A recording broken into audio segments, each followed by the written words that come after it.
consultante. Je lui avais présenté des énergies. Moi, dans ces énergies, j'avais mis des choses. Elle a sélectionné ces 4 énergies pour les faire rentrer dans son cercle. La première énergie, en fait, ça représente la lignée maternelle. Donc c'est tous les ancêtres, c'est toute la lignée transgénérationnelle maternelle. La deuxième énergie, ça représente sa petite fille intérieure, donc son enfant intérieur.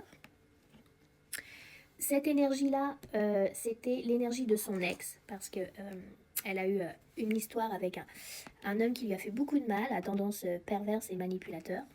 Il y avait le transgénérationnel de la lignée, mais non, là, elle ne l'a pas sélectionné, elle a sélectionné plutôt l'énergie du père. J'accueille ses ressentis, j'accueille ses émotions.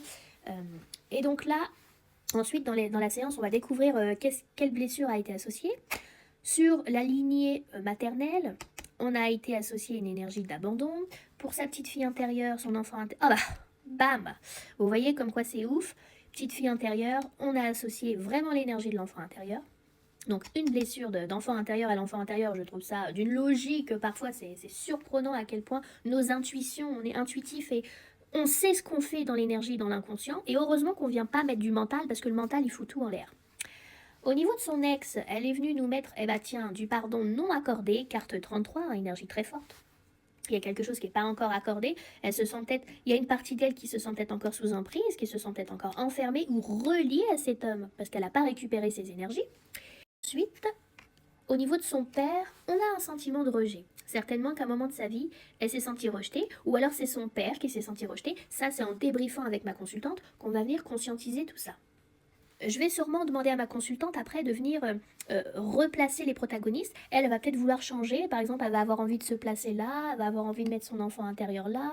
Donc en fait, la petite fille intérieure a peut-être besoin d'aller voir la lignée maternelle, aller voir le père. Il va falloir régler ses énergies. Il va falloir couper les liens de souffrance. Il va falloir récupérer les énergies qu'on nous a volées. Donc ça, il y a des phrases ritualisées, il y a des protocoles à faire. Et puis, va falloir oser aller affronter l'ex-partenaire, le bannir, récupérer ses énergies volées, pareil. À la fin de l'exercice, il faut venir, bien sûr, recréer le chemin de vie vers l'avenir. Et puisqu'on a nettoyé un petit peu toutes ces blessures, derrière, il faut venir manifester tout ce qu'on veut. Donc, je veux de l'amour, de l'abondance... si on a des projets, si on a des rêves, voilà. Le but de l'exercice, c'est de réorienter ses énergies maintenant et de manifester tout ce qu'il y a de bon pour continuer. Voilà. Prenez soin de vous. Namasté les amis.